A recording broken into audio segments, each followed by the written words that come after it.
What's going on, YouTube? Welcome back to the Marsh Boys podcast. I'm your host, Brian. I'm Ryan. And today we are brought to you by Knives by Nuge. We are brought to you by Papa Earls, Top Down Decoys, True Dave Gear, and Henlope and Waterfowl. Like I said, I'm Brian. I'm Ryan. And we are joined by one That's of our so weird to sponsors, do that twice. Thomas Nugent of Knives by Nuge. Well, you did the sponsors twice too, because you said sponsored by Knives by Nugent and said here's Knives by Nuge again. But yeah, double the motion. Mm-hmm. I'm happy to be back. I'm happy to be on here with you guys. We're happy to have you. Also, if you see me looking down, it's to adjust Ryan's volume because it's a constant battle. Yeah. Are you a mouth breather into the mic? Yes, and my nose is clogged. I'm running on like quarter nostril right now. So Quarter it's nostril? loud. Yeah. Well, at least you got something going, or else you'd be dead. Yeah. And being dead is bad for your health, so you try to avoid that at all costs. So it's been a couple of weeks since we've had you on. Any updates? Any new styles coming out? Anything happening in the knife world? Lots of stuff in the knife world, lots of stuff in the outdoor world. I mean, we have a ton of new knives coming out, mainly the two that you guys have, the Cub and the Bruin, which are some of my favorite knives. I mean, I like all of them, which is why I make them. But these are especially fitting for this time of year. Now that we're finally back into hunting season, even though my hunting season has been more of a sitting in the woods season, not as much hunting of stuff. Bird watching. Well, actually, the spot I'm at, it's just filled with ducks. And I'm like, am I doing the wrong thing? Because I'm just sitting here watching these ducks flying all day. And I'm not really a duck hunter. But, of course, the trail camera's filled with deer all up until opening day. Mm-hmm. And then they just go poof. And it's nighttime. Yeah, and it's public land Jersey. So it's like you never know what's coming through. You know, one day it's some guy fishing there, and then there's a horse race coming through, and you're just like, okay, wasn't expecting that to come through the woods. Do you deal with a lot of that up there where horse you're at? Races? Like trail horses and stuff like that? It depends where you're at. Around here too, it's like most of the people are generally pretty cool if you talk to them, but you know, the horse racing is a new one for me. That's definitely new. I've never seen that come through, and I actually just want to go over there to where the farm where I think they like start them at them and just see if they have a schedule for it, because you know it's not my land, but it's not theirs either. No, it's very illegal to ride a horse on state land without a permit. Well, the thing is, I think this farm is also the group that maintains the state DEP land. So they can use it. Exactly. And I just want to know when they're there, because I'm sure they don't want to see me sitting in a tree stand. Just like they don't want, like, you know, I don't want to be there when they're running through the horses. But also, it's funny, one of the days on my trail camera, we saw them come through, and naturally all the deer just come out afterwards because they're used to it. You know? Well, so I just saw a thing on Facebook today. One of the wildest things I've ever seen. These guys, I don't know if they're in Wyoming or what, but they're hunting pronghorn off of horseback. So they'll ride up to like 100 yards to these pronghorn. They'll get off and walk next to the horse in the bow range. They're not shooting with guns. These are bow hunters. So they're going full Mongolian style. Yes, and they're creeping around the front of the horse, and they'll shoot the pronghorn. It was like I saw. They use the horse as a blind. Yes, that's crazy. I've seen like 12 different videos of that so far today. That's wild. I mean, yeah, if they're used to it, I can't imagine them being scared of that, because it's the people that. I mean, I was listening to OKS Hunter, and they had a guy on where he talked about how he like speed walks through the woods on purpose, because then you just sound like a hiker. And the deer don't care. But when you start sneaking around, that's when the deer are like, what's this guy up to? This guy's up to no fucking good. Well, I don't trust this guy. I listened to this the same kind of approach on, I think it's Backwoods University on the Bear Grease podcast channel. Yeah. He was talking about like it's very, very scary with grizzly bears because a lot of times the attacks you hear about are photographers, hunters, outdoorsmen, not as much joggers and people just out dicking around, because those guys are announcing their presence. Hunters, we don't announce our presence, so there's a more likelihood that we surprise the bear. And then they're going to go into fight or flight, and usually it's fight. It's usually fight. Yeah, I've had all the bad encounters I've had with bears, which is a lot. it's all been bad because they've been surprised, and I've been sure as shit surprised too. I would imagine. But that's when they get aggressive because it's like especially when you're that close. I remember once I was stuck in my garage because the bear was right in front of it, and it was not scared of me when I opened up the door and tried to scare it because we were like face to face, and he's like, "Well, fuck you, dude." But then when my girlfriend came out of the house and started yelling at it, that's when it ran away because the bear saw that there was a distance between the two, and it's like, "No, I have time to run. I'm getting the hell out of here." But with me face to face cursing it out, it's like, "Oh, you want to go, buddy?" And I'm like, "No, I don't actually. I'm so sorry."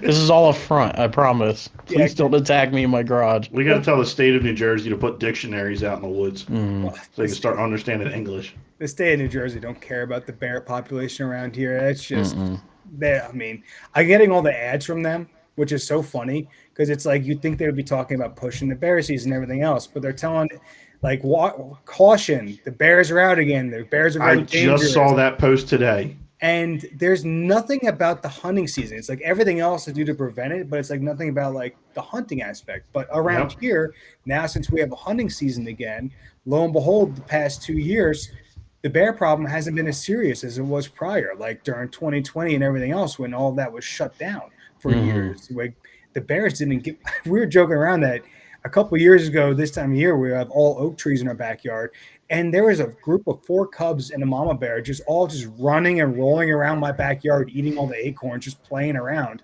and we couldn't leave our house because the mama bear was refusing to leave, even with me trying to scare her because she's in front of her cubs. And I'm like, okay, I guess this is the bear's backyard now. Well, speaking of cubs, I have one in front of me. Sweet. This is one of your newer models, correct? Yeah. When are they going to hit the market? So they're on the market right now. They are. Okay. And we're coming out with, right now we have the base model on the website, which is knivesbynuge.com, with different handles like micarta, G10, depending on what kind of handle material you really want. And with the satin finish, which is very crisp, clean looking, very easy to clean. And these guys are all stainless. And I have some CPM 3V ones, which is sort of not stainless.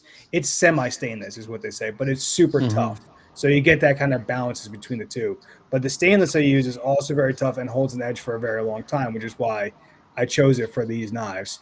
And we're having more variations coming out down the line because what I like to do is I like to make my life miserable. And I like to introduce like a million different variations to the same knife.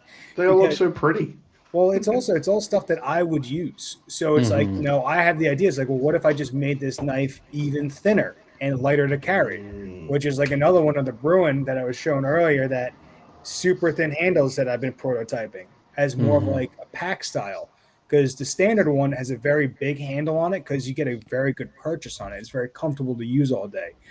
But if you're just cleaning a deer, and that's literally all the knife is going to do is clean a deer, and you don't want the extra weight, say if you're going very light into the woods, which I do early season, towards the end of the year when you're wearing 8 million layers to not die, you're not really worried about weight at that point. You could throw a bigger knife in your pack and not care.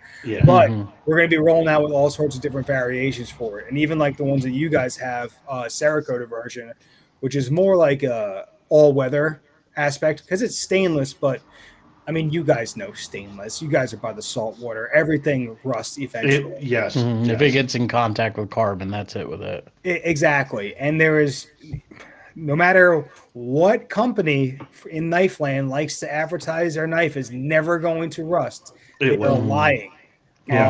Because even like Magna Cut has been a very popular steel as of lately. I've had that rust on me. I've had guys that have used that steel rust on me. It's rusted on me. And it's like, eventually it will rust unless it's protected, like with a coating or something like that. So one of the drops that I'm going to be working on soon is going to be this guy right here with the black textured handles and the bronze coating. It was actually an idea I got from you guys where it's more akin to like those high-end waterfowling guns that are made to be like in the crap. Yeah. And it isn't just for deer. I know you were talking about deer there, but I got to clean our entire hunt's worth of clapper rails. I keep trying to call them mud hens. And That trip was a muddy, disgusting mess, and the birds were muddy, disgusting messes, and it went through perfectly fine. There's not a Oh, speck just of go rust look at on the it. picture. Yeah. Well, we posted. I needed that cigar at the end of it. That was rough. It was so bad that Ryan had to take a 15-minute break, I was having an waist asthma deep in attack the up to my mud. belly button in mud. Well, yeah. So Ryan's done clapper rails with his Bruin, and I've gutted a deer with the Cub. And I was telling you off air. I'll tell you again on air. This knife made it the easiest I've ever gutted a deer. So like I said, I'm a little more tender with my cuts, mainly because I've busted the shit sack so many times on a deer that smell is permanently in my nose, and I don't ever want to deal with it again. But I didn't pop anything with it. It was just good enough. I made my start cut and then easy swipe down, and it cut through like butter. Yeah. So the moral of the story is they're really good knives. Yeah, yeah. Durable, sharp, everything. Like most things too, is like you don't know what you don't know when you use a very good knife that's well executed. And it's not even just mine. I know tons of other guys that make great knives that you don't want to think about it. That's what you like when you're using a shitty knife. You're thinking like, God damn it, Ed, you're like trying to saw the hide off. And that's when you end up poking things you're not supposed to poke because you're getting frustrated and applying more pressure, which is not what you're supposed to do. But when it actually just works smoothly, you could go and it's just meant to do the task. Because that's the thing is a knife is just a tool to do a job. It shouldn't be like a hindrance at all because you're there to do a certain job like gutting or cleaning or cooking and stuff like that. So, but you also like have to use one or know somebody who has a good quality knife to know that it's worth it. It's just like everything else with all the gear that we use. Like, fishing, I'm sure we all started with ugly sticks. Like, because hey. I just bought a brand new ugly stick this year. Oh, I'm sorry. We're still Those things are good. They're good fishing rods. They're good as oars. They're good at getting geese away from you. Smacking somebody in your spot, and then you can fish with the rod afterwards. You don't feel bad when it snaps in half. You're not like, oh, there goes a paycheck. But you need to start somewhere though, because then I mean, I've got way too much fishing gear. But you don't know until you use it, especially with like fly rods and stuff. People are like, oh, is it really worth getting like one of those $800 ones? I'm like, well, if you've ever casted one, they're pretty fucking sweet. And they do perform a lot better. And at least in this industry, in the outdoor industry, you really do get what you pay for with most things. It's not like a Prada bag, which is the same kind of dead cow as any other bag that's out there. But it has a logo on it. Yeah. Like with this type of gear, you really do get the quality, and it makes your life so much easier when you're out there in the field. Yeah, no, I agree 100%. And I've always been a big proponent. There's one sitting right over there. I bought case knives or buck knives or bear knives, whatever was the $14 knife in Tractor Supply forever. I mean, up until I got this, and I will never use a cheap, shitty knife again. I've told so many people on air and off air, I recognize the difference in this and a regular folding pocket knife. Yeah. Like it's, I don't know.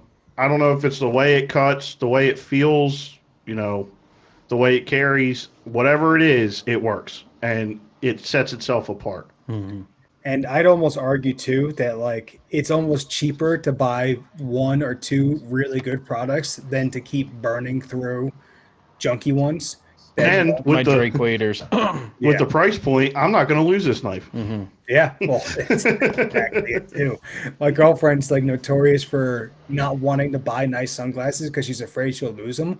I'm like, you're not going to lose them if you spend $300 on them because I've got the same pair of glasses I've had for like 12 years because I'm not losing those guys. I've had the same pair of, I call them my Workleys.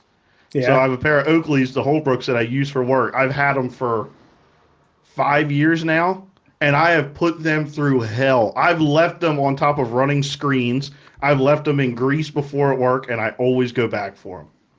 I mean, because you remember, because you spent that money on it. Yep. Now I beat the shit out of them. Like the finish is faded off of them. The O's are white or silver now. Yeah, it's, but they held up and they work just like this. But the whole time using it too, it's more enjoyable than using the cheaper stuff and then just getting by, Yeah, because yeah, it's more, because yet again with the sunglasses, you're not thinking of like the cheap ones too. Like they don't actually block the sun; they just make the world darker. That's it. Yeah, They're for not real. That's blocking any fair. of the sun rays. They're just That's making it fair. harder to see in general. But then when you get something really good, it ends up being worth it. I mean, my dentist, I mean, it's always weird trying to have a conversation with a dentist when he's wrenching on your tooth. But we were talking about it before, and he was telling me that with his magnifying glasses, he learned in school from his professor. He said that he can't afford to be cheap. And he's like, "What do you mean by that?" And he's told me, he's like, because they have to. You could get like the magnifying glass they had to use for like $150, but his cost 1,000. But he's like, my $1,000 ones outperform night and day these cheaper ones, and those cheap ones only last 6 months, and then you have to buy a new one. Where he's like, these other ones have a lifetime warranty and service plan, and every couple of years I send them in to get tuned up. I use my cheap $100 pair for the week, and then I have them back. And he's like, so instead of me having to buy a new pair, being frustrated by the crappy performance the entire time while doing it, I'm not actually saving any money because he's like, these things are going to last me 20 years. So he's like, I spend the money once, get 20 years of performance and service. And that's another thing too, is like customer service, somebody you could actually talk to, which is nice. Because a lot of companies, you don't get that anymore. Like when you reach out to us, you're either getting me or Lauren. Like you're getting the two people. Like half the time you reach out to Knives by Nuge, you get Nuge. So you can't get that from most other companies. No. You're bold for that. I can only imagine the kind of calls you get. In our industry, most of my customers are great. Every now and then you get a dingbat, but like I love that word. there's that's where good customer service comes in. And sometimes you can't make everybody happy. Yeah, that's fair. But we rarely have that because we're in such a niche market, and the knife community is very different, which is very interesting from the knife community to the outdoors community. The knife community is very caring for the most part. There's their turds in there for sure, which I just try my best not to associate with. But everybody's open with information. Everybody loves talking. Everybody's just so excited. It's almost like we know that we're such a niche group that we can't be mean to each other because there's only so many of us.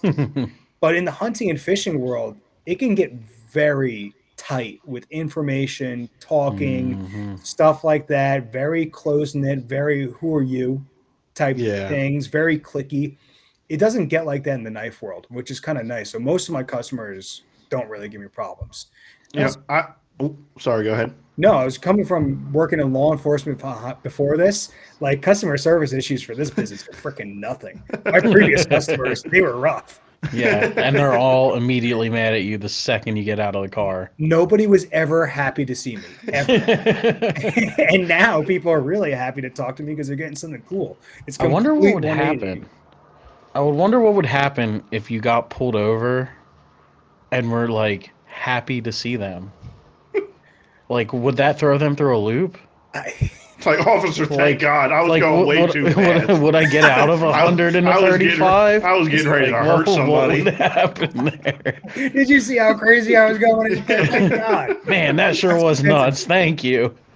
No, that's a good thing you pulled me over, officer. I had way too much to drink at the bar. Do you mind driving me home the rest of the day? He might if you're that nice to him. Can you think you could give me an escort? I can focus on them lights pretty good. Yeah, you let me know how that works out for you. I don't think that's going to pan out too great. I'll let you know on the next one. It seems like your trade kind of transitions into the call trade pretty well, because every time I've bought a goose call, it comes with the owner, not the office, the owner's phone number. So I just bought a Bay Country Calls. It's a Sure thing, and I had a question about it. So I DM'd Bay Country Calls on Instagram, and John Taylor sent me his phone number. He goes, just call me when you get a chance. I'll answer anything you have. He's awesome to deal with. I just got a grounds call, and everywhere you go, Hunter Grounds, the most, arguably the most famous goose caller of this generation, puts his phone number everywhere. His cell phone number is everywhere. Because like you said, the community's so niche, you're not going to have the, 9 times out of 10, you're not going to have the assholes calling you or the dingbats calling you. You got somebody that has a question. Or somebody who's just excited about it, Yeah. And it's like I would much rather be able to help them and walk them through that and give them that kind of customer experience. Granted, we did take my cell phone number off the website because we were getting calls at like 3 in the morning, and we're like, guys, guys. Eventually, we're gonna work on getting something up there where it's like it will link to my phone. So it would be like during daytime hours only. So, but Oh, I'm okay. sure there's something we could figure out. But just leaving the cell phone up there, it got to be a little much at times. Yeah, Like I can it's like, guys, you imagine. can't be sending me a customer service message at like 12 o'clock at night and expecting me to answer it. But and this thing too is like half the time people DM me, I get back to them in all hours of the day. I'm like, I can't. Shopify, we just switched over to it, paying a shit ton of money to Shopify for our website. They don't even have a Yeah. phone number to call. And I'm like, No. the amount of money I'm giving you guys, and I can't even get a person. I get an AI chatbot, and I'm like, Yeah. That's the one gripe I have with Shopify. It's like if you have any problems at all, you're talking to AI. yeah, And I mean, yeah, you do. I think it's what, $40 a month? it's very expensive. When you start pushing product. Well, and that's the thing is, I mean, we could get into the weeds on that for a little bit, but there's all the apps and everything else, and then it's like, oh, this add-on's $50 and this one's Yeah. $60, and then you want this notification. They nickel and dime you, but it's worth it because the website's so important. And I think even Oh, absolutely. when was the last time we talked? Was that back in 4 weeks ago, 5 weeks ago? Was it? Oh no, I No, it guess was it I would have think it been was back in the longer than summer. that. Yeah, because Yeah. it was before the summer, before I went on the float plane trip and everything like that. Yes, you're right. We got a new website since then. We switched over from Wix to Shopify, and we had a kind not really a rebranding, but kind of refining the brand so it kind of speaks more to me. Because the first website I made by myself, and I had no idea what I'm doing. So it's like this time we actually paid a professional to like get the baseline set up, and now Lauren has been working on it full time now for weeks at this point, and now it's actually it looks like I kind of know what I'm doing now, which is neat. But yeah, we've had that whole thing redone where now it's way more interactive and it just looks more professional. You know what I mean? Yeah, it's the same way with the Marsh Boys website. I mean, you pay the money, you get what you get, and it looks good. Yeah. And it makes it, I mean, especially with too, when we're talking about buying high end tools, you Oh kind yeah. of, it looks a little, you feel a little more comfortable putting your credit card into the website when it looks like the person behind the website gave a damn to make it look nice and efficient and stuff like that. Because we've all been on some janky websites from people where the stuff is great, but you're just like, I don't know about this thing. This I thing know looks one, but I good on don't the want to internet. say it because the guy's really nice. And I think you know exactly which one I'm talking about, too. Probably. But how was your float plane trip? That was pretty epic. We went up to the Adirondacks and we rented, or I guess I don't even know, rented services, whatever. Paid for a float plane operator to fly us into a remote trout pond up in the Adirondacks for 5 days, which was pretty sick. It was a very challenging trip though, because you're limited on the amount of gear you could bring by Because of weight, right? because of weight, which we ended up finding out that we could have stretched it, but he didn't tell us that over the phone. And I don't blame the guy because when you call and ask, like you don't know if you're a representative of the state or something like Yeah. that, so you give the by the numbers answer. But then when we showed up with all of our gear, because he told us on the phone is 300 pounds per person. That's your weight plus gear. And naturally, I had a 10-pound bag of Really? knives, so I'm already at a deficit. So like you're really getting tight on what you could pack because also you have no idea what you're going to encounter. You need everything you need for the 5 days you're out there, so you have to be very tight with the gear that you're bringing. Oh, Rod would be fucked. Yeah, I'd only have 50 pounds. Oh, that's the thing. We had some big guys with us too. And they were like, "Oh God, this is gonna get tight." But then when we showed up, the guy was like, "Oh, that's it." We're like, "What the fuck do you mean that's it?" That's what you told us over the phone, dude. Figure this out. And then we find out guys are like flying coolers up, which in hindsight would have been very good, and like tables and all these other things, loading up the plane with everything. And here we are, like I'm picking out which lures I want to bring because I'm worried about that weight. And but we could have used the cooler because we got hit with that crazy heat wave up there, which made the fishing very difficult and just existing difficult. Because it got up to 98 degrees in the Adirondacks, which we're on the border That's of Canada, rough. is not Yeah. supposed to do that. No. The hottest it ever was there before in the past 100 years was 84 degrees. So Yeah. for it to hit 98, there's literally nothing you could do to cool off in that either. Like there's nothing. And the fish did not like it either. Because here we on the first day, and it's kind of like that first cast curse that you get, but we had it for the entire trip. We were hammered these brookies in the first day, even though it was so hot. And me and my buddy Mike from Barky Your Outdoors were like, oh my God, this is going to be great. We're going to be having trout breakfast, trout lunch. We're going to be doing all of this, even in this hot weather. And then after that, it like shut down. And like, I wanted to catch some on the fly too, because there was at the first night, they were all busting on the surface on the hatch. And I'm like, I looked at it and we were already tired because of the whole travel up and everything else. I'm like, you know what?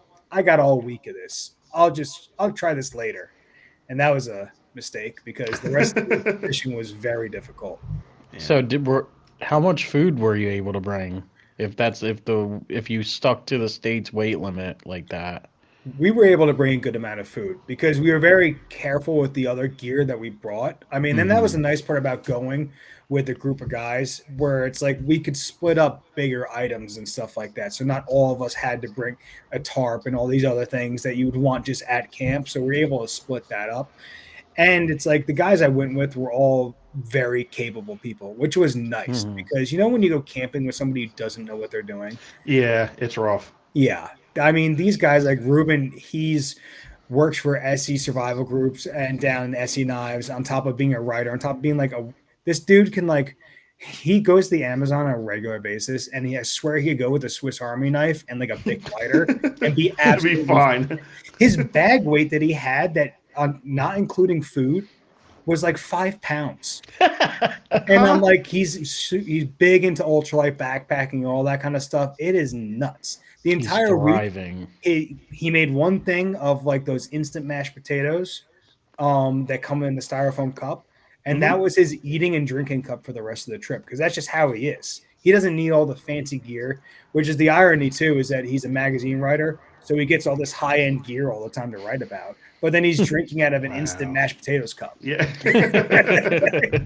So it shows I'm like, Ruben, don't tell anybody that when you're talking about my knives. Say you need the really expensive stuff. That's what you really need. But then other guys like Barky Your Outdoors, just like he's a dual Adirondacks man up there. He literally is into everything. So like he's another guy who knows areas super well.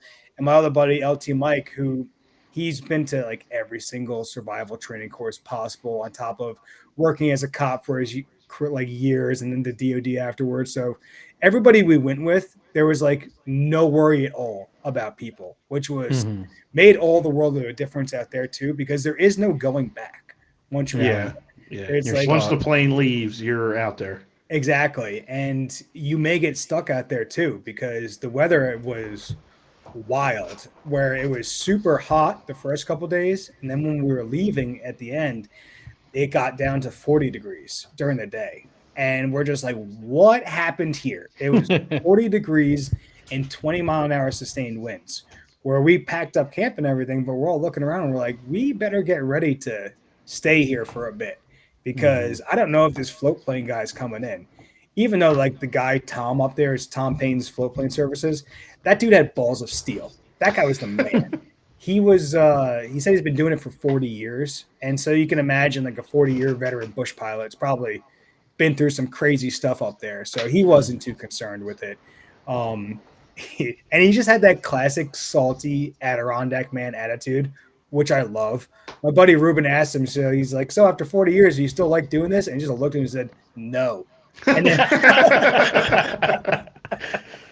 and then my other buddy was getting a little rough, and he's like, hey, you guys got to put your seatbelts on. And he's like, but he's like, does it even really matter if we go down and we have our seatbelt on this thing? And he just looked at him with a cold, blank face. He's like, yeah, it's easier to find your body afterwards. Now put your seatbelt on. That's one way. Oh my God, he sounds great. But I'm like, I trust this man with my life because But they ended up flying in, and he said the issue too with the wind and the weight is it's not the flying aspect, it's the stopping aspect. Because once you have it loaded up with people and stuff like that, it's the getting it to, especially if a tailwind coming and blowing too, it's the getting the plane to stop before the trees make you stop. But it was an epic time. I'm definitely going forward to going back up there. There was actually a surprising amount of deer, and I think there's moose up there too, probably some bear. But like I heard one noise in the woods that was very large. But I was out fishing in the morning by myself. Everybody else was still sleeping. And you know that's how horror movies start. So I wasn't about it. I heard like not in the morning. That'd be at sunset. Well, it was like by myself on the opposite side of the lake, and I hear this Bigfoot's in the shadows, crashing noise moving through the woods, and I'm like, "What is that?" I'm like, "I could paddle my canoe up here and check it out." I'm like, "No, you're not doing That's that." the white guy thing to do. That's literally every generic white guy in a horror movie, and I would be that generic white guy who gets like murdered out here by a moose. And I'm so like, what's really funny about that is. So I just set up a deer spot for New Jersey, it's pretty remote. We had to kayak a stream, go up through a field, and then through some briars into where I ended up setting. Like, it was, the YouTube video is coming out. Well, if I shoot a deer there, it'll come out. But I've always stated I'm a super lazy deer hunter. This was not a lazy trip at all. Oh, shit. Oh, right.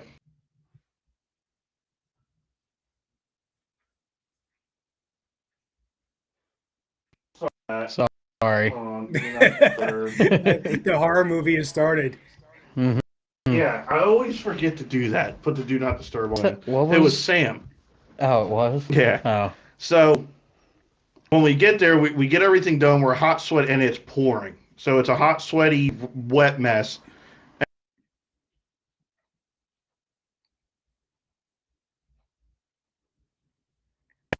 I put it on do not disturb. I didn't think I'd get the phone calls. Put it on do not disturb. I don't know. Somebody better be dying.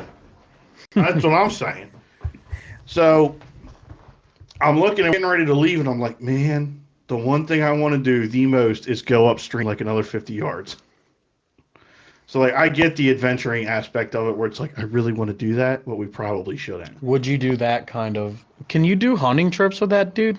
Oh, for sure. And we're thinking about doing a trip like that because there's tons of ducks up there too. It's the Adirondacks. Like and also too, like I paddle, and I'm sure like you could do this. I don't know how it is, or you have to obviously. I am not a game warden. I do not know all the rules, but I just for shits and giggles paddled up to 40 yards to a couple of does that were on the edge, and they just kind of stared at me. So I'm like, you can get within bow range from a boat up there. Oh yeah, that's very illegal. In Alaska, one of the coolest videos I've ever seen was them guys shooting caribou from boats. That sounds awesome. Yeah. They said they used to do more trips up there in the fall, but they're saying they're not getting it as much. The majority of their business now is like tourism, like doing day flights and stuff like that around there. Just flying over. Because it is awesome. But like I'd love to go up there with like a hot tent in the fall. But the chance of seeing it is the Adirondack hunting though. It's tough hunting. Mountain hunting in general. Yeah. And I like to track deer. It's fun when you could do it, but it is one of those things like I'd rather have a couple of Jersey tree stand deer in the freezer first. Absolutely. Before I do a trip like that, because at the end of the day, like my freezer is actually getting a little empty right now, which is going to be a problem soon that I have to solve. But it'd be nice to like, I do eat the meat year round. So I do want to make sure I have that filled, which is always like it's almost like a hunting curse because you're like, there's so much stuff in the fall I want to do. Like fall fishing is some of my favorite to do, but I have a hard time going fishing when I'm supposed to be filling the freezer. Yeah. And like at times it almost feels like the chore and you're like, but then you got to remind yourself I'm sitting in the tree having fun, but also I want to have fun doing all these other things. So maybe if I shoot a deer early, I could get up there, but we'll see. You didn't answer the question. You didn't ask a question. Would you do that kind of trip? You don't like camping. No, I don't like camping the way you like to like camping. What? Ryan likes to go to the swamp in the middle of the summer with nothing but a sleeping bag. That could be fun, but not the swamp part. Yeah. In Okay. the summertime, I am 100% against camping because I like my air conditioner, I like the fan, and But I like cold beer. but would you do that? Would you do like a 5 day? The winter's completely different. Yeah, I would camp in the winter. That's fine. Because that sounds awesome. That And sounds like an awesome thing. the fall up there, I can only imagine with the colors and also too the Oh brook yeah, trout. The brook Hmm. trout will get all colored up that time of year too, so they would look even prettier. And you could have you can bring creature comforts. We learned that from the floodplain guide. Don't and also what we're gonna do next time is like have like the extra our life easier bags in the truck where for like oh could we put a little more in there? You know what I mean? Because yeah, Hmm. that would be nice to add a couple more things in there just to make your life a little bit easier. Because that's a problem too with these kind of trips where it's like we're planning on doing a fishing trip next fall, up out in I think Minnesota or somewhere out there in the Midwest. I've never fished for walleye dedicated like this before, but we're Hmm. going to be having a cabin, which completely changes the game because yes, then you could focus fully on fishing while yes, you're there. But when you're camping, you also have to do all the camping stuff to yeah, make sure that you're going to be okay. And if you get soaking wet during the day, you don't have a warm cabin afterwards to go warm up in. You're going to be sleeping wet in a cold bag at the end of the day. Hmm. So yeah. you a little more careful with how adventurous you're getting out there because if you get dunked in the canoe, you're you're out there. Hmm. Now, so you're out there camping, tents, fishing. You have all of the necessities of your trip: knives, fishing poles, lures, camp supplies.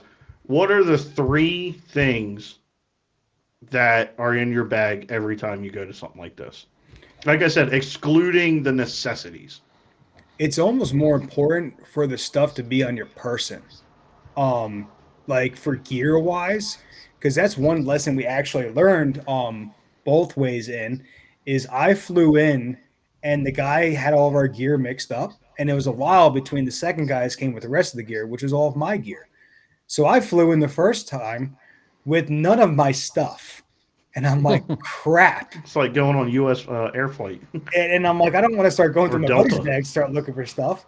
But I'm like, I've got nothing on me. This is a major problem. We've always talked about it too, where it's like things on your person matter more because if you don't, you're always going to have access to the stuff that's on you. Because like even like whenever I go hunting or fishing and stuff like that, most of the time I'll have like a lighter with me, duct tape. A whistle is super important because you think you're going to yell and holler, but you can only do that for a couple minutes. A Yeah. whistle is much louder and you could hear it all over the place.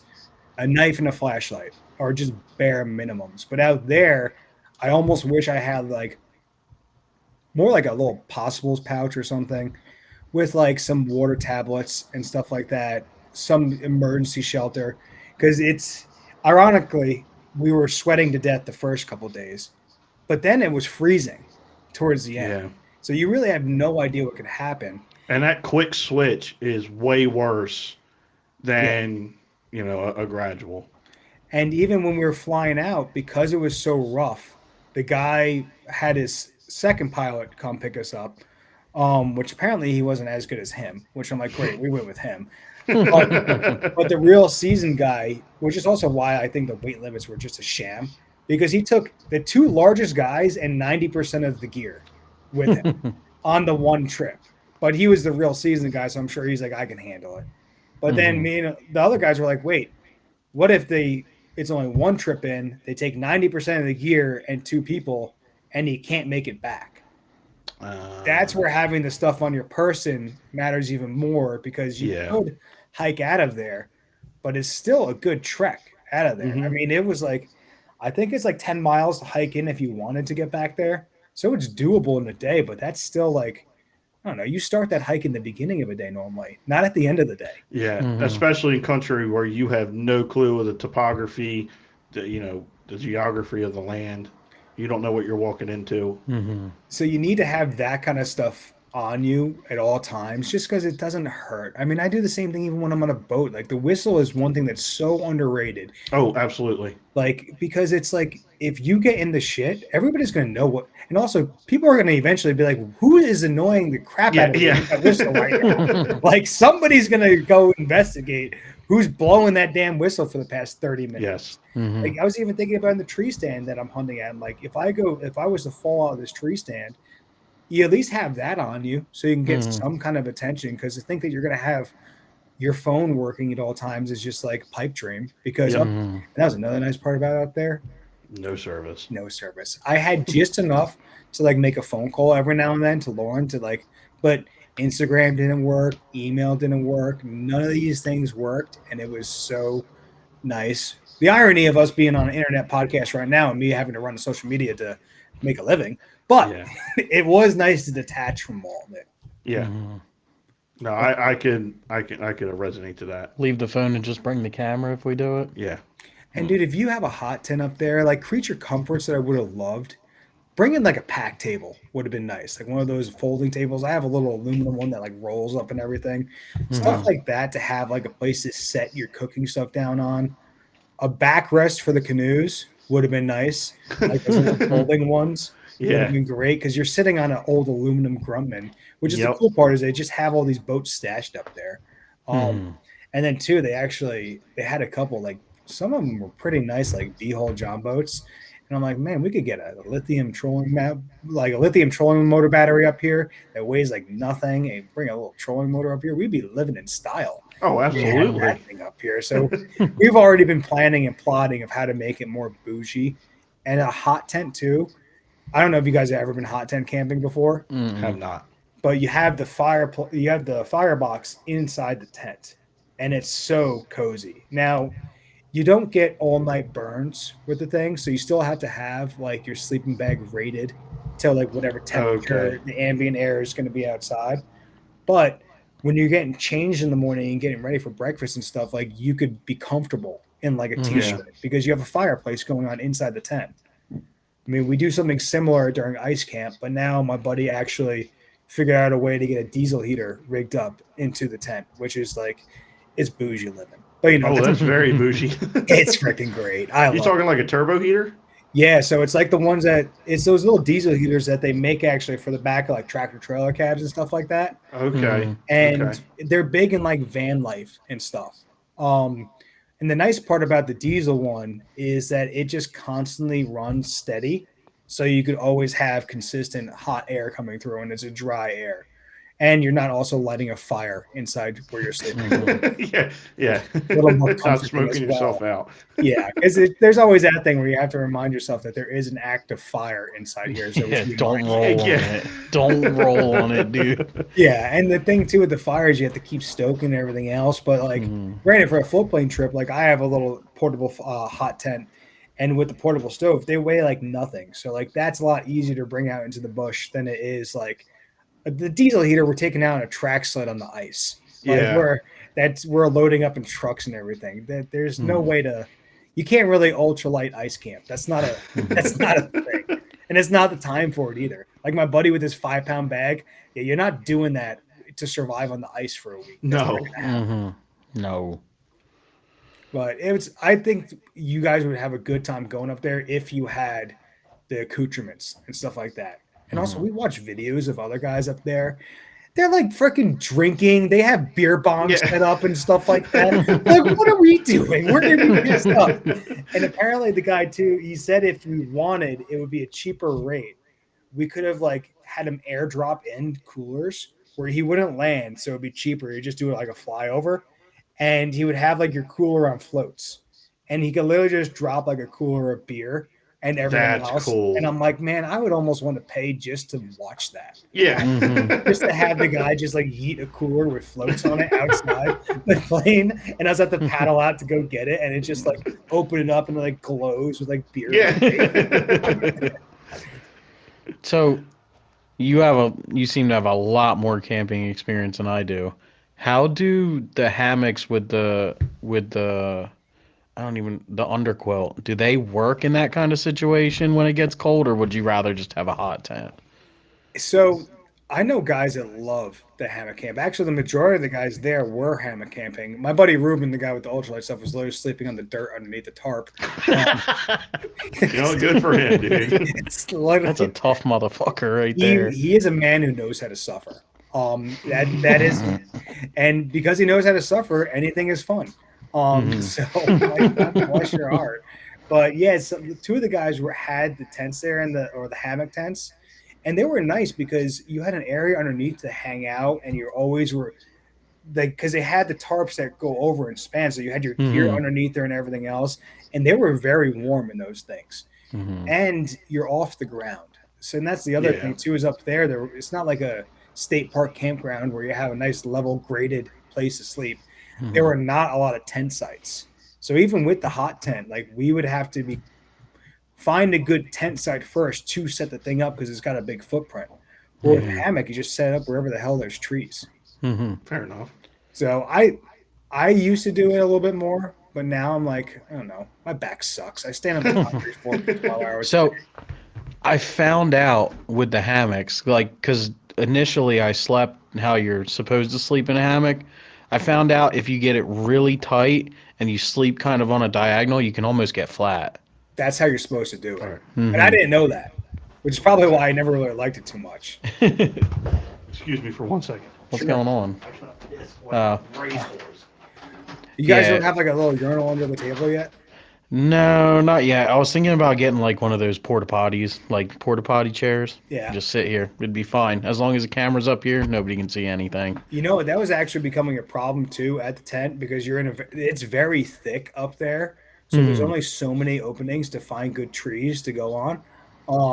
And we were running out of poop spots up there pretty fast with 4 guys there in this tight little area for like 5 days. But yeah, with the hammocks though, you're supposed to actually lay diagonally like that, and that's what these guys all told me. So that's because whenever I would sleep on them, you were just like a banana, and I'm like, how are people comfortable in this? And then lo and behold, I was just doing everything totally wrong, which now makes a lot more sense.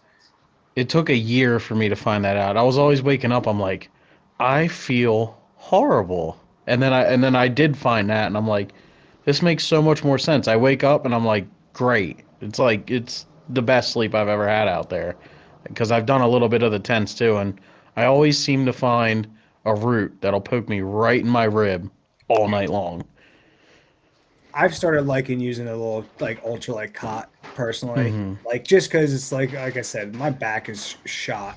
So I don't mind carrying a little extra weight to be comfortable, especially if you're going to be out there for a couple days. Because it's like, yet again, if you're there and your back is killing you, you're not going to be able to do the things that you want to do. And sleep is important too. I mean, especially in a situation like that. It's camp sleep though. You're never actually feeling well rested because you never know when like the raccoon is like shaking the outside of your tent. Like you're up to every single noise that you hear out there. Because surprisingly, like just because you're in a tent doesn't make it like like a little fortress from all the critters around you. It's just a little piece of plastic. Like a bear, if it wanted to, is gonna get in there. Now, were you in like a no light pollution area too? You said it was only a 10-mile hike, but were you in the no light area? It's very remote up there. And there was nothing out there. I mean, we saw one through hiker because it runs along a trail system up there, but he was just like zoom, that was it. It was like and so there was no noise, there was no light, there was no nothing. And that was how was it? Awesome. It was fucking awesome. And like even in the mornings too, like I was the only guy who was dumb enough. I was fishing hard. I refused to be beaten by these fish. And I won it the last day because the first days in the middle we were just getting skunked. It was pretty rough. But I would be up first thing in the morning, first light, and it was just so gorgeous because waking up the woods when you're hunting, but now you're hearing everything because the sound travels across the lake. So you literally heard everything, and there was not a peep. It was hard to describe how like freeing it felt. And then you're almost like, I need to do this shit more often because like I don't have a problem with running into people, but it's so different after doing something like that. And then like going to like hunter fish in New Jersey where it's like so crowded. Like I used to surf fish all the time, but I don't do it anymore because like the scene got blown out the past few Yeah. years. It's like not it's combat fishing for like a short striper, and you're like, God, just Yep. not for It's me. not worth it. Yeah. Like, and out there, it's like there was nothing out there, which was amazing. And it kind of is crazy though that to get away from people, you have to hop on a goddamn plane 4 hours away, pretty much on the Canadian border, just to get away from people nowadays. Yeah. But Yeah. it was kind of nice to be able to do that, and we're looking forward to doing more trips like that.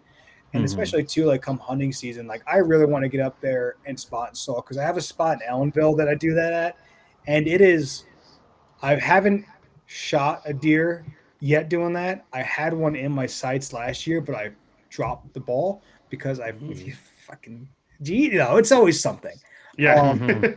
I tried hunting with the red dot sight on my 30-30 for the first time, and now I'm actually bought a little 1x8. They're made for like ARs, but just so I can have some kind of quick magnification. Because up where I'm at, it's an antler restriction zone in Ellenville, so you have to confirm before you shoot. And I got on this buck that was I didn't know it was a buck at the time, but it was like 50-60 yards away and it was bedded down, and I'm like, what is that little patch over there? And then it like looked at me like, what the hell is that thing standing over there? And I'm like, oh, that's a deer. Holy crap! And I didn't know I could actually do this. And I have it on my like the dot on the vitals, but I still can't really see the antlers just the way it's sitting. And then all of a sudden he stands up and I see it. I'm like, oh, he's a dandy. Oh boy.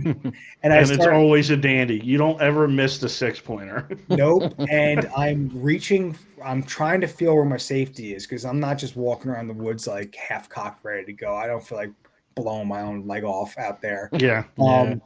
And I'd rather be safe and lose a deer than other things. Maybe it's my years of being a first responder and seeing terrible things happen all the time. I just rather not have it happen to me. Yeah. But I'm reaching around for the safety, and most safeties are by the trigger well. On my 30-30, it's up by the hammer.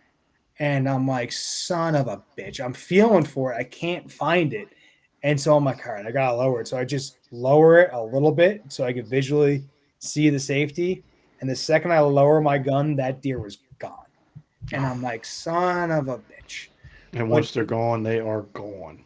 But to be able to get up on a deer like that, that was such a better feeling. I mean, seeing one in a tree stand is amazing, obviously, too. But to be able to say, like, I snuck up on this thing while I was going, like, I duped this deer, that's a pretty amazing feeling, which is why I would love to do more Northwoods hunting after the freezer is filled. Yeah. No chances taken until we're full. Yeah, because it's like I still, like, had some opportunities so far early season, but it was mainly during earn a buck, and like you're just watching them go by, and you're like, got a couple more weeks, buddy, before you could go down. Yeah, I mean, I'm the same. So as far as getting frustrated, I'm the same way. When after I've killed a deer, I mean, I could go hunt and not see something and be perfectly fine. This time of year where I would like to shoot my does, I shot one a couple weeks ago, and I still want to kill another deer or two this year. So every time I go hunt and I don't see anything, the frustration builds internally. But once you kill one, like say I get my 2 deer down and now I'm chasing a target buck, then I'm like, okay, well, I can be patient now. Well, even Jersey, too, the way it works out, which is like so many people don't understand how many deer you could shoot in this state. Yes. Like if we have permit buck coming up soon.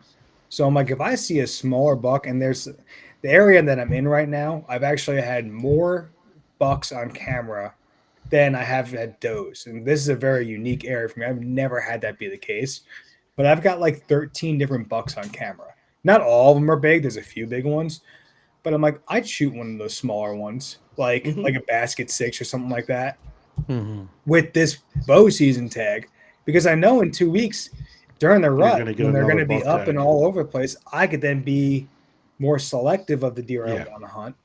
And it's like, I got another tag. It's not like in New York where like, there is your tag and that is it. So you have to be very careful with the deer you want to shoot if that's what you're going for. But I also don't have a problem whacking and stacking does for the freezer. So there's always that thing where it's like, you don't want to shoot the smallest buck because you still kind of want to let them grow a little bit. And for the freezer, like does taste just fine too. Mm-hmm. Yeah, I mean, my approach on deer hunting is if I'm like, I will be selective the first. So, I mean, a lot of our listeners know we get 3 bow seasons. We have earn a buck or fall bow, permit bow, and then winter bow. Earn a buck, I'm not very selective at all. I'm going to shoot one of the first, does or antlerless deer that comes in. I'm not going to shoot anything with spots. I'm not like that. But and then with my buck, I'm going to be very particular the first couple weeks, but I'm also not willing to really eat tag soup, even though it's a free tag. Like I would like to fill that tag for the freezer. So right now I have a really, really, really big 8-pointer that's coming in every night. He's slowly working his way to daylight. So I'm kind of being patient. But at one of my other spots, I have a 6-pointer where if it comes down to the last week of the season, I'm going to go in and shoot that 6-pointer. He starts looking bigger, right? Yeah. Yeah. He starts looking a lot tastier. I come from a household where we eat 70% wild game. And I'd like to up that. And if shooting that 6-pointer helps me do that, accomplish that goal, I have no issue with it. I take pride in shooting the smaller buck or whatever, the 150-pound deer. Like I have no issue at all doing that. Well, and it's whatever makes you happy too. Like that's one thing that I can't stand on the internet because it's crazy too, especially Facebook when you're in groups and Oh yeah, oh my God, some of them could turn into a cesspool. pretentious. But it's like I saw one recently where it's like this kid shot a spotted deer, but it was a youth day hunt. The kid was like 9, and it was his first deer ever. And I'm like, people are ragging on him Mm-hmm. in the comments. And I'm like, dude, this is this guy's first deer. Like my first deer ever was a tiny little doe. Yep, so was And mine. it was definitely not my finest shooting either.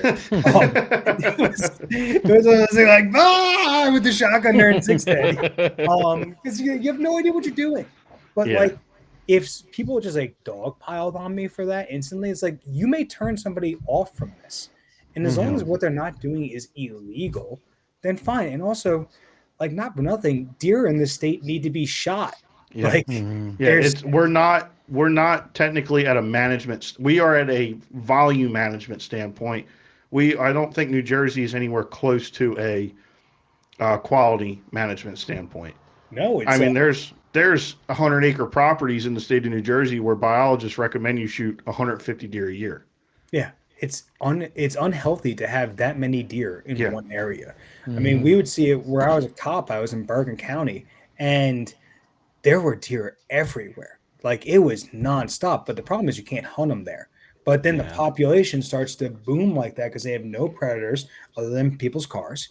Which that's the biggest thing you had to worry about driving around at night. It wasn't even drunks anymore; it was deer because there's so many of them, and their habitat is gone because now any chunk of land has been developed.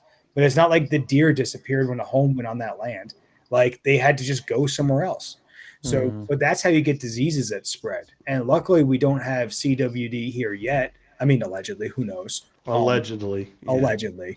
And even with that, too, it's kind of like I'm all for the rules and everything, but it's kind of a pain for me because I live on the border of New York and I'm working on getting a hunting property that literally is in half. I'm still working on it. I've got to meet the guy and talk to him. He said I have access to the land. He didn't say access to hunting it. So there's a very Gotta big, work on that. there's a big difference between the two. Yes. But the deer could literally walk from New York to New Jersey. They go walk Yeah. across the state lines. But if I shoot them on the New York side and use my New York Drag tag, them. Yeah. I'm technically not allowed to bring him over to my house, which is 5 minutes down the road. And even the taxidermist, I would have to find a different taxidermist than the one I use, which is, a whole different thing of trusting a taxidermist. Well, no. So you're allowed to bring the skull cap back. Okay. But if I want a Euro mount, though, If you want a brain Euro mount, mount, you'd yeah. have to find somebody in New York. yeah, which I should probably start asking around now, not after I shoot a deer. Like me with my otter. It's like, oh, shit. Well, we were talking off air about just like the risk of finding somebody that you don't know is like you could get burned. And I got burned really bad with my first buck. And this buck was biggest deer I've ever shot, hands down. Naturally, is the first one.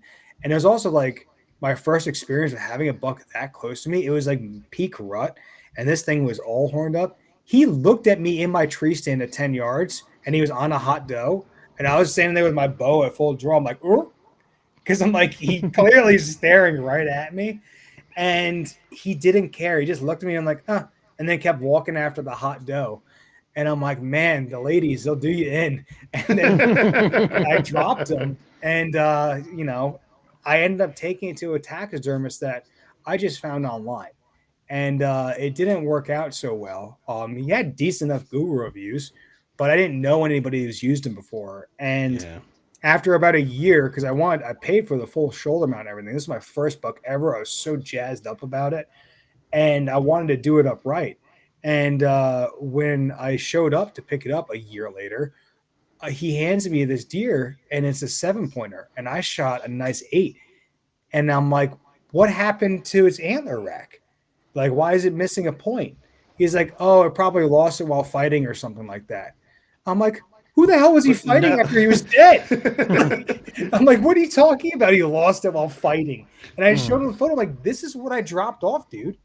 And he's like, oh, I don't know what to tell you. He like looked around and then gave me the runaround. And I eventually told him, like, dude, just give me my money back at this point. I can't get my deer back ever. Because, the guy who probably got the deer was happier because his deer grew in size. Yeah. But man, I dropped off a 7. You worked some magic back there. And he's like, yeah, you'd much rather have the bigger deer hanging up because this guy was a little runt 7. And I'm like, dude, that's not even close to the deer I shot. So it's really like you want to trust with something like this. And even like your otter, it's like that's your first otter. You really like to make sure you get this thing to when I tell you I was nervous because that's the only one I get for the year. That may be the only otter I get in my lifetime, depending on how the lottery goes. And to put that kind of trust into, even if it was my buddy, if it was somebody I'd used before, to put that kind of trust into somebody is like nerve-wracking. Because if you don't like it, that's the only shot you get at that. We talked off air where if I didn't like it, I could have pulled the hide off, but now I just have the hide. Yeah. You can't throw that thing on another form. I mean, A, because of what the glue has done to it, and then B, like the trust aspect is now gone. Yeah. I mean, it was very, very nerve-wracking. I was very shocked when I shouldn't say I was shocked because I'd seen this guy's work. I was very, very happy when I walked in and saw it. Well, it's good that it worked out that way, but the guy was transparent from you from the start, though. Yes, he was very transparent. It at least makes you feel better about the thing. Yes. Where it's like, especially if you're going on like, this may work out. He's like, hey, at least he's being honest with you, so you know you're going to get honest feedback in return. But when they start being like shady and stuff like that, and it's like, now I found a good one, but it just sucks that I can't go to him because the deer was shot 5 minutes over the border. Yeah. But that's really rough. It's the same thing with like the firewood rules where it's like you technically can't bring it over state lines. Huh? Like the trees, like literally the same tree that's over there 5 minutes from my house. But there's, it's the law. How else can they write it like that? It's not like they could have exemptions because you're close enough to the border to say it's okay. Yeah. So I understand it. And then too, like knowing New Jersey, like there's already so much redneck biology that goes on in the state where people are transplanting fish where they're not supposed to be and stuff like that. I mean, I swear that's how so many invasive species get around all over the place here because people are putting them where they don't belong. Yeah, not enough birds are carrying them on their feet. Yeah, I mean, I buy that to an extent, but when you start getting snakeheads in the ponds by MetLife Stadium, something fishy's going on. Or koi fish. Yeah, koi fish. You have a giant koi fish somewhere where it's not supposed to be. We got smallies I live on Upper Greenwood Lake, and we got smallies in here now. And I'm like, this is like the deepest it gets is 14 feet, and that's one small little area. How did smallies get here? Like 30, 40, 50 feet. And you like ask around, like, do they ever stock me? Like, no, they've never stocked smallies here. I'm like, well, we're catching them now. Granted, it's a spring-fed lake up here, so like we constantly have cool, fresh, clean water coming in. So there's springs all over the lake. So like they can sustain here. Apparently, they've been here for years now because people have been catching them for years. But yet again, redneck biology, where it's like that wasn't supposed to be there. Like there was no management plan that went into putting these things here. Well, look at landlocked stripers all over the eastern and southern part of the country. Yeah. A striper is not supposed to be anywhere inland. Mm-hmm. Well, you guys would And have more info on this though about the catfish that are now moving even further up the Delaware. yeah, I mean, and that's What do you mean? so that Channel cats? yeah, a big thing. A channel cat is meant for a river or a channel. I mean, almost every landlocked lake in New Jersey has channel catfish in it. Mm-hmm. That's not natural. No. Yeah. Look at blue catfish. Blue catfish are one of the biggest problems in the Chesapeake Bay right now. Yeah. How did they get there? I wouldn't mind slamming blue catfish, but I don't want it to destroy the environment. And that's what to they do. do. That. Yeah. Yeah. Well, aren't there blue cats in the Delaware system now too? I've never caught Yes, one. no, they've been caught the last 2 years. I mean, big blue cats have been caught, like northern Delaware and in the Susquehanna for years now, but they're starting to work their way down. Because the problem too is when they start moving into the upper Delaware and they start hammering the trout Yeah. population. Because Mhm. like a big catfish is just gonna suck down a trout like nothing, you know? Well, you guys have more of a problem with flatheads Yeah. than anything. I mean, we don't have, as far to my knowledge, I don't think there's been a flathead catfish caught south of the Commodore Barry Bridge. That's been reported anyway. Yeah. I mean, you start getting into northern, I guess up by Camden and all that, and going north to Trenton in the Delaware River, where it's actual, I would say 80% fresh water. Yeah, you're going to catch them, but that's got to be a bigger problem than blue cats. Well, all things move up there at some point too, and sometimes things are just flukes. Like I've heard of Mhm. guys catching like 28-inch stripers up in deposit, which is like way up there. Yeah. Like you're talking by the freaking reservoir. Like that is not. What are you doing swimming all the way up there? Yeah, And he was lost. well, of course, too, all the fly guys up there were pissed because they released it. They're like, you know how many like tiny wild trout that thing's just sucking up there? Like, Mhm. what? They're like, what are you doing releasing this thing? It's a keeper size. Like, Yeah. it's a slot fish. Keep that thing, idiot. Because you know how many trout that's eating up there right now? But it's Mhm. all sorts of weird things. But it's like, what do you do to even manage it at that point? Because the management plans are so tough once they get up there. It's like the monkey's out of the bag. Like there's no putting it Yeah. back. Like and Mhm. the same thing is like with CWD and everything like that. It's like our property that we hunt in Pennsylvania is now there's CWD in the county over. So very close to it, confirmed. Yeah. So now we're all like, well, what do we do? Because I'm no botanist. I don't know how this all works. However, it's like they're saying there's no cases been confirmed transferring over to humans. But they're also saying they have I no thought there idea was what- one. There was? I thought there don't was think one. There was one. No? No, What am I thinking of then? Because there was something in Maryland that got transferred over. Maryland and I think Texas. trichinosis. Nah, it wasn't That's a regular trichinosis. thing. Yeah. Yeah, I was gonna say that's So- eating raw pork. The It big comes the, down to that. the biggest argument I've heard with CWD is it takes time for it to actually take hold, and I think Ranella was talking about it. And he says something along the lines of, we could all be carrying it right now and not know it, and then we're all just going to drop one day. Like, you don't know. Hey, it's like silica poisoning. I'm screwed. But Think that's the problem with it. It's like if we don't know yet because you don't know. And it's It like takes Yeah. time, yeah. We could all have it, and we just don't know. but I haven't found any testing available for it unless No, you're there's in a not. county where it's confirmed. Yeah. In confirmed counties, they'll test your deer. But I'm like, well, what if it's in the county over? Like just like I said with the deer that are in New York over there, it's not like they see it Yeah, in the county then line the- and saying, "Oh, can't." Can't go that way.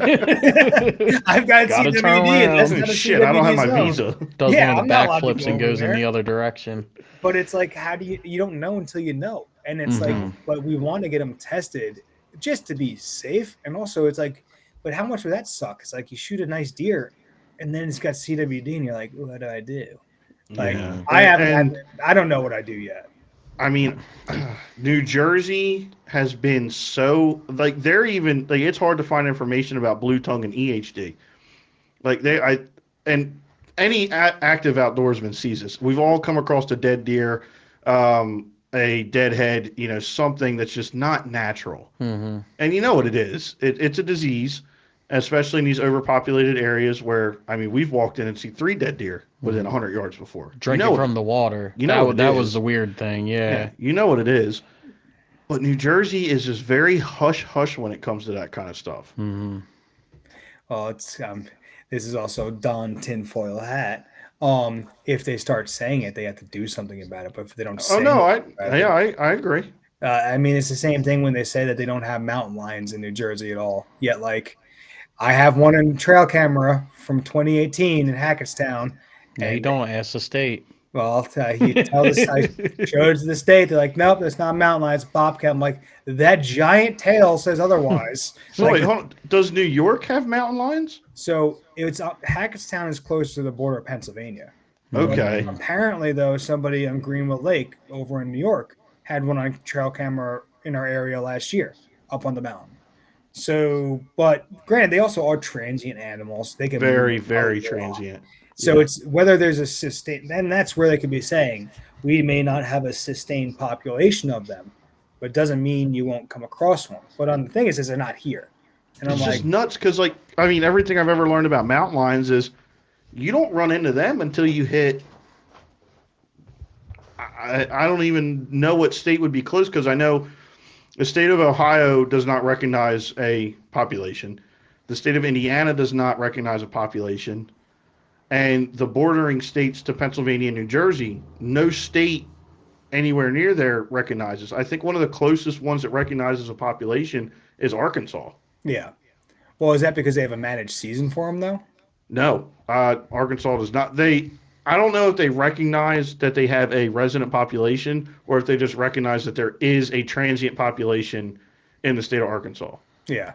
It's one of the two. That'd be a story, though. Hiking in New Jersey and seeing a pumpkin head out there. Oh, my God. Well, so your the same bowels thing. would drop out immediately. In Alloway, for like 2 years, there was this one stretch of road that there was 2 guys that kept reporting mountain lion sightings. And I've never seen a news article for it, but the one resolved the problem from the state was, one got loose from a zoo. Sure. There's not a fucking zoo 50 miles from where this thing is. Yeah, the Cohansey Zoo, but the zoo in Bridgeton. That's Cohansey Zoo. Cohansey but you know how many rivers that thing would have had to cross? Yeah. Major highways? Yeah. Get a couple train tickets. Yeah. Like, Come on. as the crow flies, it's probably 30 miles, but everything in between for it not to be seen, which it was seen, but not in that general area. Oh, you're missing something. It took a float plane. Yeah, there we are. To the correct plane service. But you can't hide anything in the woods nowadays with all the damn trail cameras out there. That's like the big argument for Bigfoot not existing. They're like, yeah, we got cell cameras everywhere. He would have popped one at some point. Hey, I got a sign that says "Don't stop believing." Don't listen to Bigfoot him. on it. He's a nut. We'll keep hanging more trail cameras, and maybe he'll pop on one. But that's the thing is, I like, need the BFO to come back to Jersey. We'll get him. there's so much footage out there of these things where it's like it's hard to, and you could tell a difference between a bobcat and a mountain lion. I've seen bobcats while hunting, and like they're completely different. You know, I don't know any idea about trapping or anything. That's more of your guys' wheelhouse of how to get on them. But like, and you guys probably I don't know how to get on them. I don't want to get on a mountain lion. Are you kidding me? No, mountain lion. I'm talking about bobcats. Oh, we don't Even then, I watched the video of the dude that got attacked in his truck by that. I'm like, do I really want to walk up into the catch circle of that thing? Not really. And to talk about like trapping wolves, and I'm like, fuck that. Like, I'm sorry. Is this 22 really going to do anything? I asked him, like, what the difference was between walking up on a fox and a wolf, and he told me you would not believe it. You would never be able to describe the feeling of walking up to a wolf until you do it. Yeah, probably need a new pair of shorts. Yeah. Pack that in your pack while you're hiking out there. That'll be an essential piece of gear. Even the small animals, they have that look of I'm going to do whatever I can to kill you when they're cornered. Yeah. Like, absolutely. And then imagine a wolf. Like, something that can kill. Not saying a raccoon can't kill you, but the odds are pretty slim that a raccoon kills an able-bodied person. But not zero. Not zero. Not zero. But you take that and then walk up on a mountain lion?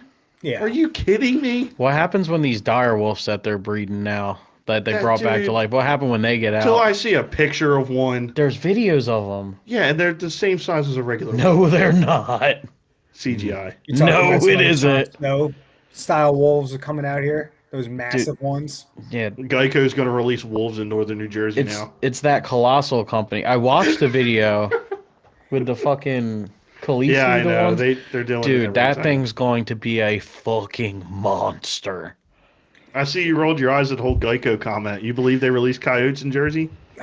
Because that was a conspiracy theory for about a decade. What drove me nuts, though, it's more about the issue in general. Because for me, coming from law enforcement, we had to deal with this shit all the time with deer, car accidents, and everything.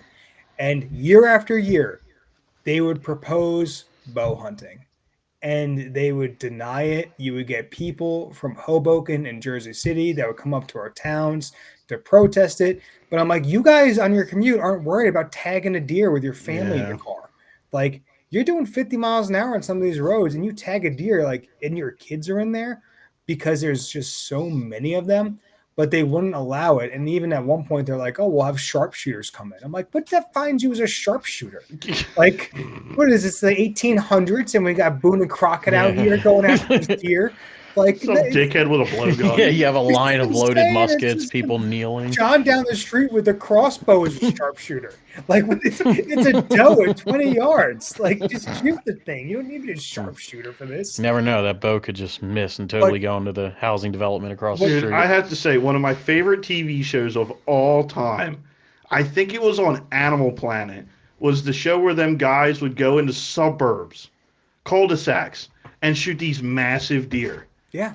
Like, there was a guy that would sit there and he had a hole in his tree that he filled with cigarette butts. And every time that guy hunted, he'd put a cigarette butt out, and the next frame was him drawing back on a freaking 160-inch whitetail.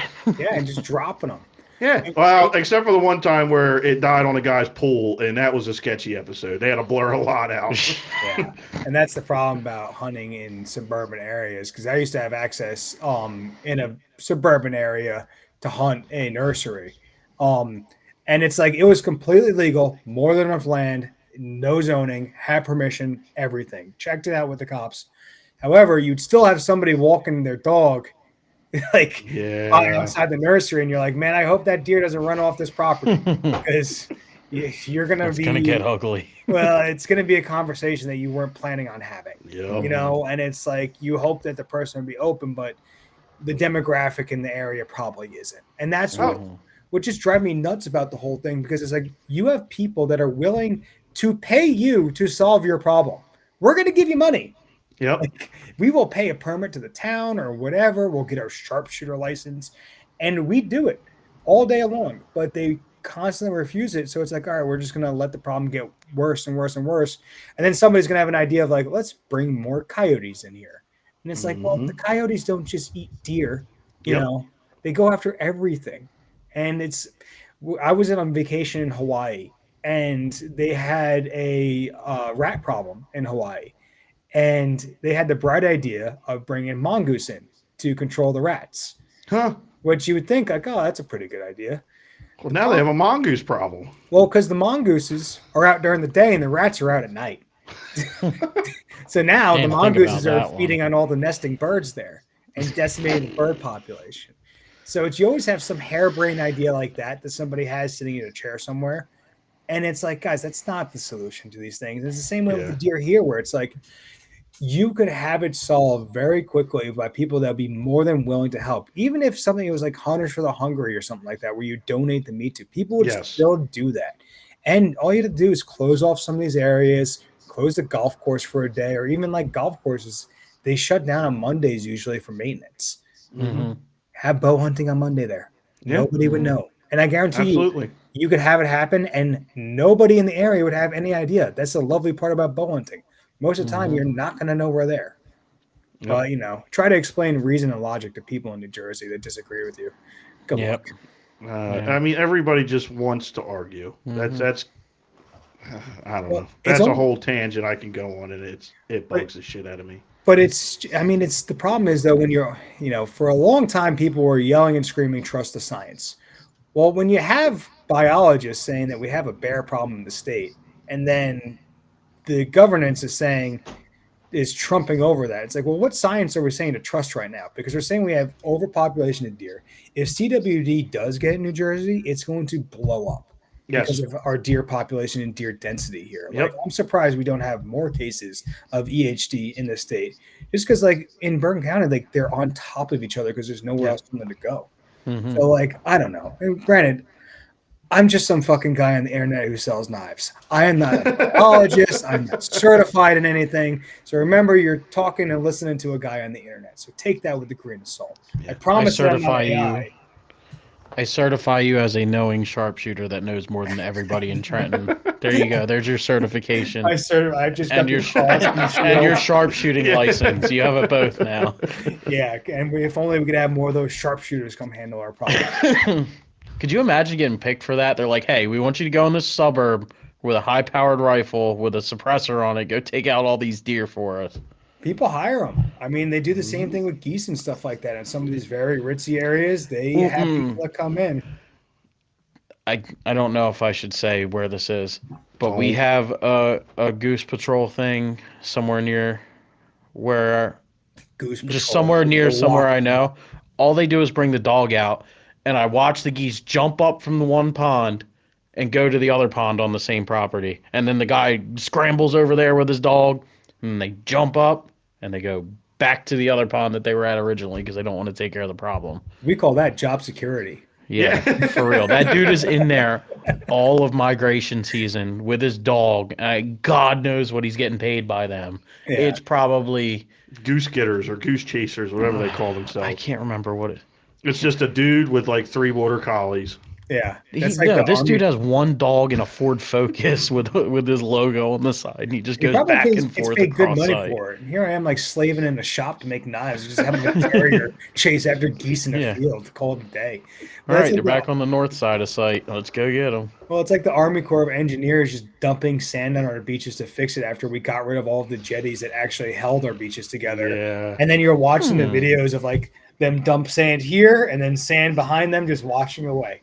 And you're like, guys, do we really think this is fixing the problem right now? Or are we just like happy to have a 10-year contract getting paid to just dump sand in the same spot? That's what it is. Or right they there. pull sand from one area, put it to another, and 10 years later they're pulling that sand and putting it back where they got it from. Elsinboro. Yeah, wow, it's weird. How does Wildwood keep getting bigger and bigger? It's like all the sand from ever above it is going down there every single storm we get. Dude, it is a hike to get to the water there now. Yeah, and I mean, even with Jersey though, the fishing on the beaches isn't because there's no structure anymore. Like it's not the same as what it used to be. No. Because I was just out on Long Island in a spot in Long Island that it's not private. It can't be private because it's a beach.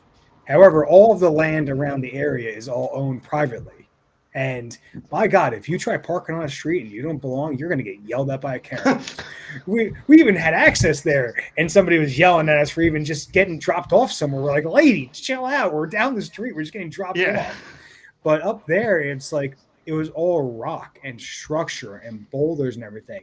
And there was so much life and bait and everything up there because they had all these boulders and these rocks and jetties up there where I'm like, you don't have that in New Jersey anymore. So when you go to the beach in New Jersey, it's just like desolate. And when you're fishing for stripers there, your structure that you're looking for is like a deeper part of sand. Yes. That's no, that's too high of a piece of sand. You got to look for the deep sand. And I'm like, no rocks, no nothing. And they're like, nope, you're looking for deep sand. I'm like, got it. This is fun. But we're in Long Island because they have all the bait there. We got into stripers, we got into tog, there was blitzes of albies all over the place. I'm sure there was probably a billion porgies out there too if we wanted them. But because it was holding bait, it actually had like an ecosystem out there, which was kind of nice. It's true. Where there's little fish, there's big fish. Yeah, and that's where the jetties would act as like the little coral reef for all the other fish. That it would essentially be that. But now after we got rid of all of them in this state, now it's just, I don't know. I'd rather go fish other places like that if I'm going to be going on the surf, just because like New Jersey just gets very boring fishing. Yeah, yeah. It's the same structure from Raritan Bay to Cape May. Yeah, and even like I was fishing Barnegat Bay a good amount this year on the little tin boat, which was, This year was windy. It was not Very fun to have, windy. it was yes. not fun to have a tin boat in the bay. I'll No. tell you that. It was a little rough out there. But even when you're out there, it's the same thing as like you look at Navionics on Barnegat Bay and it's like, oh, here's a little patch of sand that's deeper. Maybe I should try fluke fishing that. There's no other real structure to hold the fish in. Mm-hmm. But I don't know. I also should probably just get a bigger boat instead of doing cowboy shit out there with my Nah, keep doing cowboy shit. The little stories tinner. are I better. love cowboy shit. Yeah. I was out there with my girlfriend Lauren, and she knew it was getting rough when I put on my life jacket. She's like, "Oh shit!" She's like, I was trying to like quietly like sneak it on. She's like, "Oh boy, if he's putting this thing on, we should probably head in." I'm like, "Yeah, it's about time to head in before we end up swimming with this thing." There's a look you give the people with when you're doing some really sketchy shit, and you don't have to say a word. They know to hold the fuck on, and if you jump, they need to jump too. Yeah, and it's, I mean, the part where it gets really bad down there too is just the boat traffic nowadays, because it's just it's Pennsylvania Everywhere, Army, man. yeah, and Everybody. well, and everybody has to have a wake boat.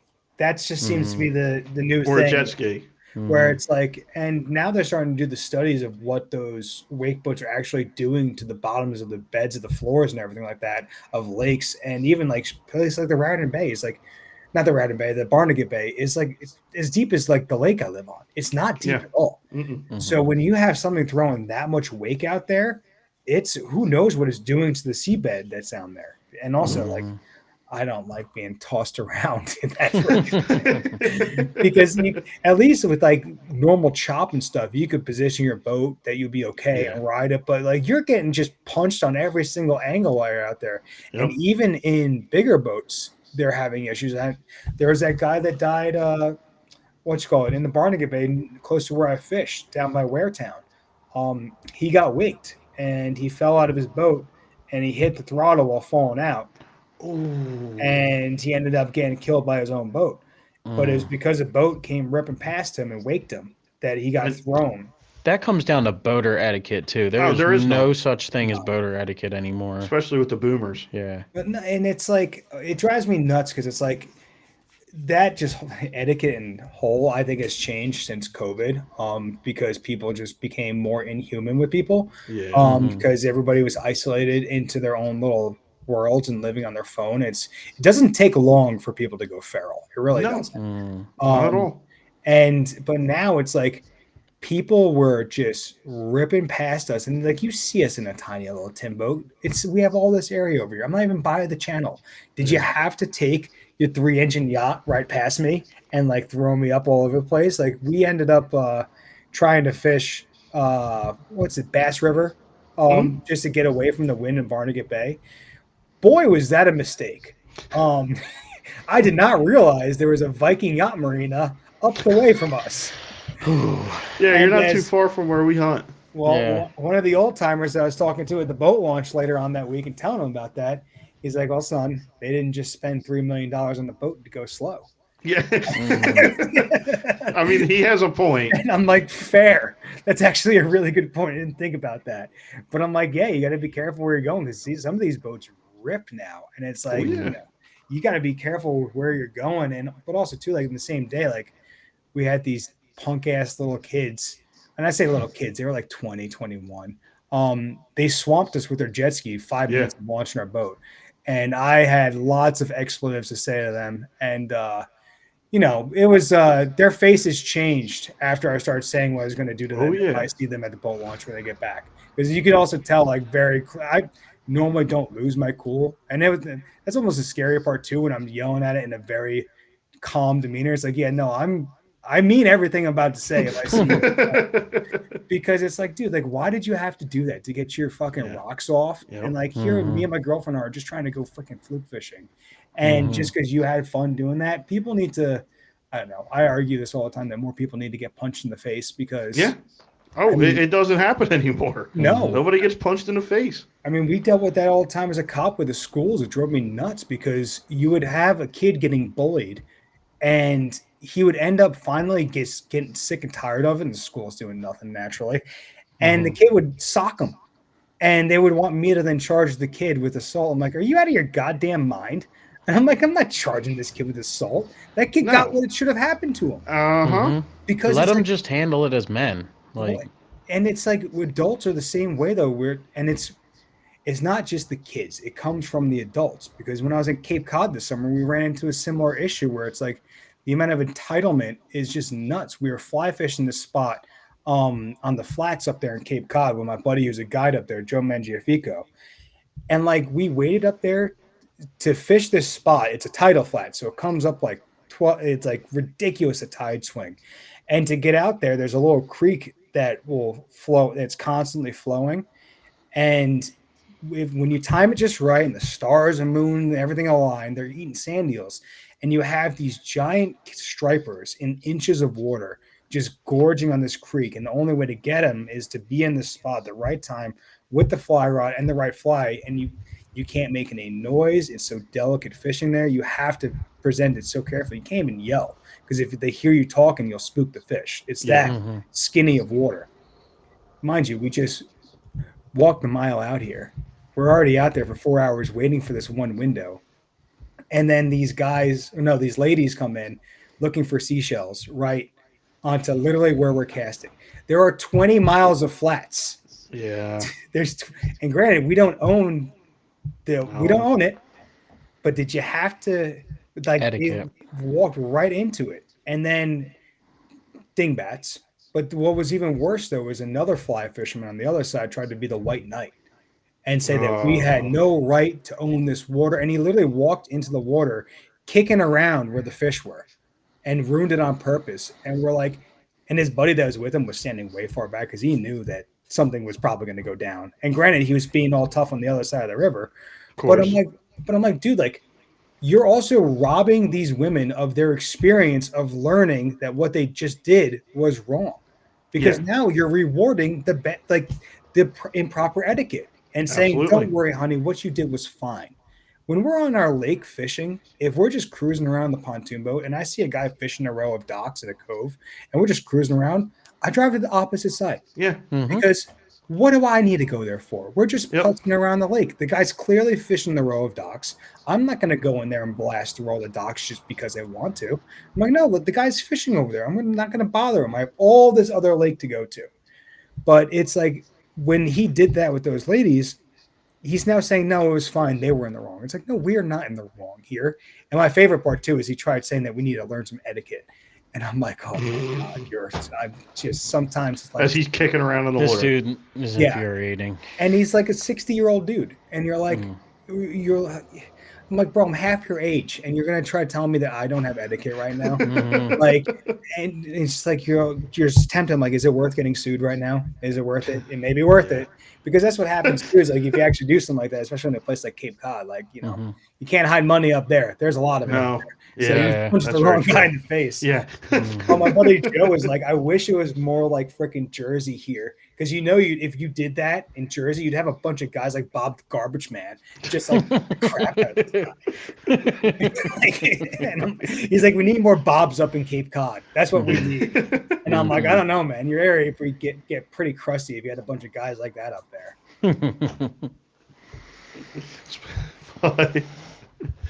Oh man.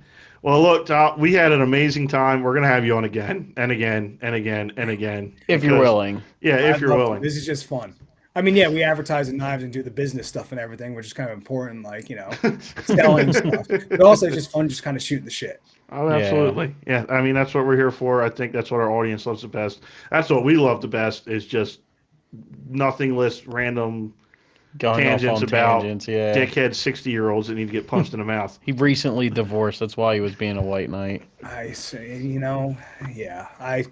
Sometimes I have to remind myself, I'm like, wow, it's probably gonna suck to be that guy. Because I'm sure that's the only time where he got out of the house and got to feel like a man. Because I'm sure the freaking wife at home probably really puts on the tights when he's at home, So he probably got to feel like a big boy out there in the surf. But whatever. God bless his heart, as the Southerners would say. Well, plug your knives, and then we'll get out of here. KnivesByNuge.com on the socials, Instagram, everything else like that. Having the Cubs and Bruins coming out with a whole bunch of different variations, along with different knives too that we didn't really touch on, like the Chickpea, the Wicket, all purpose-built knives. made to be used and made by, I mean, hopefully, as we talked about in this podcast, you guys can see that I do have a little bit of experience with what I'm talking about with these things. So I use all that experience into making the product that's just going to work and you don't have to worry about. So those are all on knivesbynuge.com. And yeah, I appreciate you guys having me on. Yes, Yeah, sir. thanks Thank for you. coming. Ryan, don't say anything egregious. I still have to end the YouTube. I'm not saying anything No, you egregious. did last time. You said something egregious just now by saying something egregious. I can say something Technically. egregious if you want.